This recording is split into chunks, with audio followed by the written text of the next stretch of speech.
Friendship break అవడం మనం చాలాసార్లు చూస్తాం, కానీ 2 కంట్రీస్ ఫ్రెండ్షిప్ బ్రేక్ అయితే అది హిస్టరీని మార్చేస్తుంది.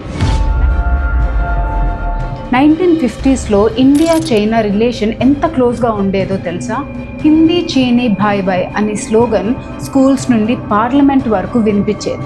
ప్రైమ్ మినిస్టర్ జవహర్లాల్ నెహ్రూకి ఒక కల ఉండేది, ఇండియా అండ్ చైనా కలిసి ఏషియా ఫ్యూచర్ని లీడ్ చేయాలని. కానీ కేవలం కొన్ని ఇయర్స్లోనే అదే ఫ్రెండ్షిప్ హిమాలయన్ మౌంటైన్స్ మీద బుల్లెట్స్గా మారింది. అసలు ఆ ఫ్రెండ్షిప్ ఎందుకు బ్రేక్ అయింది? బార్డర్సా, పాలిటిక్సా, టిబేటా, లేదా ఇదంతా ముందే ప్లాన్ చేసిన స్ట్రాటజీయా? Let's start our first video, the broken brotherhood. 1947లో India finally almost 200 years British colonial rule నుండి ఫ్రీడమ్ పొందింది. దేశం మొత్తం సెలబ్రేషన్స్, ఒక కొత్త కాన్స్టిట్యూషన్, ఒక కొత్త గవర్నమెంట్, ఒక కొత్త ఫ్యూచర్. ప్రతి ఇండియన్ మైండ్లో ఒక్కటే ఆలోచన, ఇప్పుడు మన దేశాన్ని మనమే బిల్డ్ చేయాలి అని. అదే సమయంలో మన నార్దర్న్ నైబర్ చైనాలో కూడా ఒక మ్యాసివ్ పొలిటికల్ ట్రాన్స్ఫర్మేషన్ జరుగుతుంది. ఇయర్స్ ఆఫ్ సివిల్ వార్ తర్వాత 1949లో మావో లీడర్షిప్లో People's Republic of China establish అయింది. ఇలా థౌజండ్స్ ఆఫ్ ఇయర్స్ హిస్టరీ ఉన్న 2 ఏన్షియంట్ సివిలైజేషన్స్ ఆల్మోస్ట్ ఒకే పీరియడ్లో మోడర్న్ నేషన్స్గా రీబర్త్ అయ్యాయి. ఇద్దరి డ్రీమ్స్ ఒకటే, స్ట్రాంగ్ ఎకానమీస్ బిల్డ్ చేయాలి, పవర్ఫుల్ మిలిటరీస్ క్రియేట్ చేయాలి, ఏషియాలో లీడర్షిప్ తీసుకోవాలి, వరల్డ్ స్టేజ్ మీద వెస్టర్న్ పవర్స్కి ఈక్వల్గా నిలబడాలి. Everything look perfect. కానీ హిస్టరీ మనకి ఒక లెసన్ చెప్తుంది, కంట్రీస్ మధ్య పర్మనెంట్ ఫ్రెండ్స్ ఉండరు, పర్మనెంట్ ఇంట్రెస్ట్ మాత్రమే ఉంటాయి. ఇండిపెండెన్స్ వచ్చాక 1950s బిగినింగ్లో ఇండియా చైనా రిలేషన్స్ ఎక్స్ట్రాడినరీగా ఇంప్రూవ్ అవ్వడం స్టార్ట్ అయ్యాయి. అప్పట్లో ఏ న్యూస్ పేపర్ ఓపెన్ చేసినా, ఏ రేడియో ఆన్ చేసినా, ఏ పొలిటికల్ స్పీచెస్ విన్నా ఒక్కటే స్లోగన్ రిపీటెడ్గా వినిపించేది, హిందీ చీనీ భాయ్ భాయ్ అని. అది కేవలం స్లోగన్ కాదు, అది ఒక vision. Prime minister Jawaharlal Nehru believe చేసిన విషన్. నెహ్రూ గారు అనుకున్నారు, సెకండ్ వరల్డ్ వార్ తర్వాత వరల్డ్ మొత్తం అమెరికా, సోవియట్ యూనియన్ ఇన్ఫ్లుయెన్స్తో డివైడ్ అయిపోయింది. కానీ ఏషియాకి తన ఓన్ వాయిస్ ఉండాలి. ఆ వాయిస్ని రిప్రజెంట్ చేయాల్సింది ఇండియా అండ్ చైనా, ఒక డెమోక్రటిక్ ఇండియా అండ్ ఒక communist China. Political systems different అయినా కొలోనియలిజంని ఎక్స్పీరియన్స్ చేసిన ఏషియన్ నేషన్స్గా కలిసి పనిచేస్తే ఫ్యూచర్ ఏషియాని ఈ 2 కంట్రీస్ షేప్ చేయగలవని నెహ్రూ స్ట్రాంగ్గా నమ్మారు. చైనా ప్రైమ్ మినిస్టర్ ఎల్నాయ్ కూడా ఇండియాతో ఫ్రెండ్లీ రిలేషన్స్ మెయింటైన్ చేయడానికి ఇంట్రెస్ట్ చూపించారు. ఇంటర్నేషనల్ కాన్ఫరెన్సెస్లో, డిప్లొమాటిక్ మీటింగ్స్లో ఇద్దరు లీడర్స్ హ్యాండ్ షేక్ చేస్తూ నవ్వుతూ కనిపించేవారు. అవుట్ సైడ్ వరల్డ్కి ఎవ్రీథింగ్ లుక్ నార్మల్. ఇన్ఫ్యాక్ట్ చాలామందికి India and China friendship decades continue అవుతుంది అనిపించింది. సో 1954లో పంచీల్ అగ్రిమెంట్ అని ఇండియా అండ్ చైనా మధ్య ఒక హిస్టారిక్ అగ్రిమెంట్ సైన్ అయింది. అప్పట్లో ఈ అగ్రిమెంట్ని ఫ్యూచర్ ఏషియాకి బ్లూ ప్రింట్ లాగా డిస్క్రైబ్ చేశారు. అసలు పంచీల్ అనేది 2 కంట్రీస్ మధ్య పీస్ఫుల్ కోఎగ్జిస్టెన్స్ కోసం క్రియేట్ చేసిన 5 ప్రిన్సిపల్స్. ఫస్ట్ వన్, ఒకరి టెరిటోరియల్ ఇంటిగ్రిటీని ఒకరు రెస్పెక్ట్ చేయాలి. సెకండ్, ఇంటర్నల్ మ్యాటర్స్లో ఇంటర్ఫియర్ అవ్వకూడదు. థర్డ్, పీస్ఫుల్లీ డిస్ప్యూట్ సాల్వ్ చేసుకోవాలి. ఫోర్త్, ఈక్వల్ రెస్పెక్ట్ మెయింటైన్ చేయాలి. ఫిఫ్త్, మ్యూచువల్ బెనిఫిట్ కోసం కోఆపరేట్ చేయాలి. సో అప్పట్లో ఇంటర్నేషనల్ మీడియా కూడా Asia has found 2 new leaders అని ఆర్టికల్స్ రాసింది. కానీ హిస్టరీలో కొన్ని అగ్రిమెంట్స్ పేపర్ మీద చాలా బ్యూటిఫుల్గా ఉంటాయి, గ్రౌండ్ రియాలిటీ మాత్రం కంప్లీట్గా డిఫరెంట్ ఉంటుంది. ఎందుకంటే ఢిల్లీలో లీడర్స్ ఫ్రెండ్షిప్ గురించి మాట్లాడుతుంటే హిమాలయస్లో మాత్రం ఒక సైలెంట్ ప్రాబ్లం స్లోగా పెరుగుతుంది. ఆ ప్రాబ్లం ఒక గన్ కాదు, ఒక మిసైల్ కాదు, ఒక లైన్, జస్ట్ 1 లైన్. మీరు ఒక సింపుల్ ఎగ్జాంపుల్ ఇమాజిన్ చేసుకోండి. మీ పక్కింటి వాళ్ళతో మీ కాంపౌండ్ వాల్ ఎక్కడ ఉండాలో క్లారిటీ లేకపోతే రోజు గొడవలు వస్తాయి కదా. కంట్రీస్కి కూడా అదే లాజిక్. ఇండియా అండ్ చైనా మధ్య బిగ్గెస్ట్ ప్రాబ్లం, బ్రిటిష్ ఇండియాని వదిలి వెళ్ళిపోయేటప్పుడు హిమాలయస్లో ఎగ్జాక్ట్ ఇంటర్నేషనల్ బౌండరీని కంప్లీట్ క్లారిటీతో డిఫైన్ చేయలేదు. అదే లేటర్ హిస్టరీలో బిగ్గెస్ట్ స్ట్రాటజిక్ మిస్టేక్స్లో ఒకటిగా మారింది. ఈస్టర్న్ హిమాలయస్లో 1914లో బ్రిటిష్ అఫీషియల్స్ ఒక బౌండరీ డ్రా చేశారు. దాన్నే మెక్మోహన్ లైన్ అని పిలుస్తారు.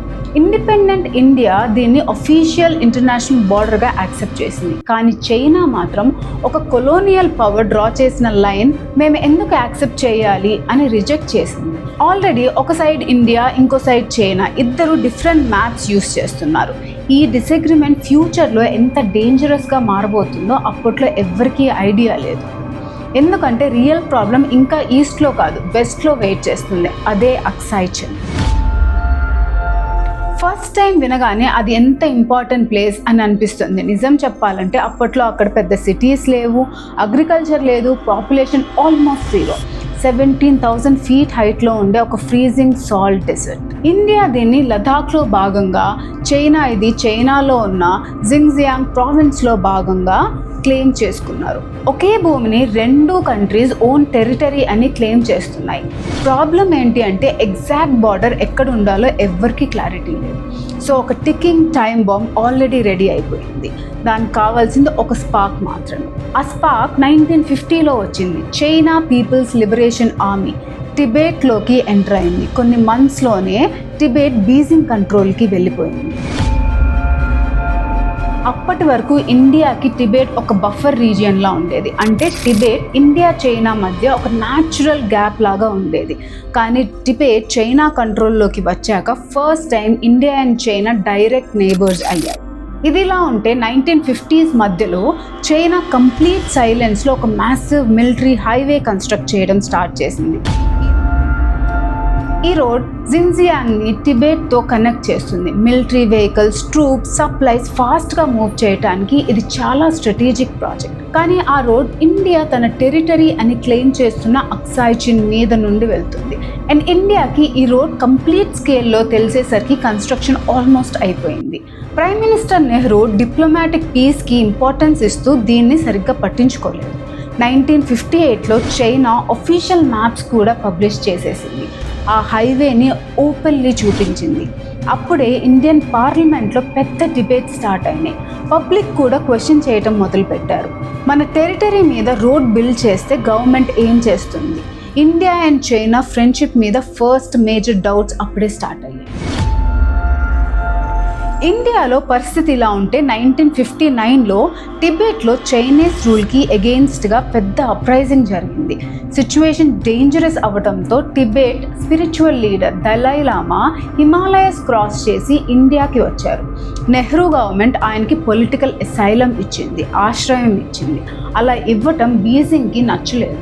ఇండియా మన ఇంటర్నల్ మ్యాటర్స్లో ఇంటర్ఫియర్ అవుతుంది అని అప్పటి వరకు వీక్గా ఉన్న డిస్ట్రస్ట్ ఇప్పుడు ఓపెన్ హోస్టిలిటీగా మారటం స్టార్ట్ అయింది. హిందీ చీనీ భాయ్ భాయ్ అనే స్లోగన్ స్లోగా హిస్టరీ బుక్స్లోకి మాత్రమే పరిమితం అయింది. 1959 తర్వాత India and China relations almost point of no రిటర్న్కి వెళ్ళిపోయాయి. బార్డర్ దగ్గర చిన్న చిన్న క్లాషెస్ రెగ్యులర్గా జరుగుతూనే ఉండేవి. ఫ్రెండ్షిప్ ప్లేస్లో సస్పీషియన్ ఆక్యుపై చేసింది. Opposition parties, parliament members, media అందరూ గవర్నమెంట్ని క్వశ్చన్ చేయడం స్టార్ట్ చేశారు. మన టెరిటరీ అని చెప్తున్నాం, మరి చైనా అక్కడ రోడ్స్ వేస్తుంటే, మిలిటరీ పోస్ట్ పెడుతుంటే మనం ఏం చేస్తున్నాం? పబ్లిక్ ప్రెషర్ రోజు రోజుకి పెరిగిపోతుంది. Then the Nehru government came up with the forward policy. ఇది ఒక కాంట్రవర్షియల్ మిలిటరీ స్ట్రాటజీ. దీని ప్రకారం డిస్ప్యూటెడ్ ఏరియాస్లో చిన్న చిన్న మిలిటరీ అవుట్ పోస్ట్స్ పెట్టి అడ్వాన్స్డ్ చైనీస్ పొజిషన్స్ బిహైండ్గా పొజిషన్స్ బిల్డ్ చేసి వారి సప్లై లైన్స్ కట్ చేయాలని టార్గెట్ పెట్టుకున్నారు. కానీ ఈ స్ట్రాటజీ ఒక డేంజరస్ అసంప్షన్ మీద డిపెండ్ అయింది. India assume that China wouldn't launch an all out military retaliation. China full scale వార్కి వెళ్ళదు అని ఇండియా అనుకుంది. మ్యాక్సిమం డిప్లొమాటిక్ ప్రొటెస్ట్ చేస్తుంది లేదా లోకల్ క్లాషెస్ వరకే లిమిట్ అవుతుంది అని అనుకుంది. హిమాలయస్లో ఉన్న మన సోల్జర్స్ ఎక్స్ట్రాడినరీ కరేజ్ ఉన్నవారైనప్పటికీ కరేజ్ ఒక్కటే వార్ గెలవటానికి సరిపోదు. చాలా ఫార్వర్డ్ పోస్ట్స్కి ప్రాపర్ రోడ్స్ లేవు, సప్లైస్ రీచ్ అవ్వడం కష్టం, high altitude winter clothing shortage ఉంది, అమ్యునిషన్ లిమిటెడ్ ఉంది, రీఎన్ఫోర్స్మెంట్స్ పంపడం కూడా ఈజీ కాదు. ఆర్మీ ఆఫీసర్స్లో చాలామంది ఈ పొజిషన్స్ సస్టైన్ చేయడం చాలా డిఫికల్ట్ అని వార్నింగ్స్ ఇచ్చారు. కానీ అప్పటికే పొలిటికల్ ప్రెషర్ చాలా ఎక్కువైపోయింది. ఇండియాలో పరిస్థితి ఇలా ఉంటే బీజింగ్లో మావో ఈ డెవలప్మెంట్స్ని కంప్లీట్గా వేరే యాంగిల్లో చూడటం స్టార్ట్ చేశారు. ఇండియా డిస్ప్యూటెడ్ టెరిటరీలో మిలిటరీ పోస్ట్స్ ఎస్టాబ్లిష్ చేయటాన్ని మావో డైరెక్ట్ ఛాలెంజ్గా కన్సిడర్ చేశారు. బట్ అదే టైంలో చైనాలో గ్రేట్ లీప్ ఫార్వర్డ్ అనే ఎకనామిక్ ప్రోగ్రామ్ డిజాస్ట్రస్గా ఫెయిల్ అవడంతో మిలియన్స్ ఆఫ్ పీపుల్ ఫెమైన్తో బాధపడ్డారు. కంట్రీ ఇంటర్నల్గా సివియర్ క్రైసిస్ ఫేస్ చేస్తుంది. So to distract his people and establish absolute dominance, Mao decided to teach India a lesson through a swift decisive military strike. Diplomatic meetings జరిగాయి, letters exchange అయ్యాయి, discussions కూడా జరిగాయి, కానీ trust మాత్రం కంప్లీట్గా disappear అయిపోయింది. Indian leaders minor border fights అవుతాయి, all out war అస్సలు అవ్వదు అని స్ట్రాంగ్గా నమ్మారు. But they were strategically wrong. October 20, 1962 Himalayas freezing morning sunrise అవ్వడానికి ఇంకొన్ని నిమిషాల మిగిలి ఉన్నాయి. ఇండియన్ సోల్జర్స్ రొటీన్ ప్యాట్రోల్స్లో బిజీగా ఉన్నారు. అప్పుడే thousands of Chinese troops complete ప్లానింగ్తో సైమల్టేనియస్లీ ఈస్టర్న్ అండ్ వెస్టర్న్ సెక్టర్స్లో మ్యాసివ్ అటాక్ లాంచ్ చేశారు. ప్రిపరేషన్ లేని మన Indian troops unexpected logistic military నైట్మేర్ని ఫేస్ చేయాల్సి వచ్చింది.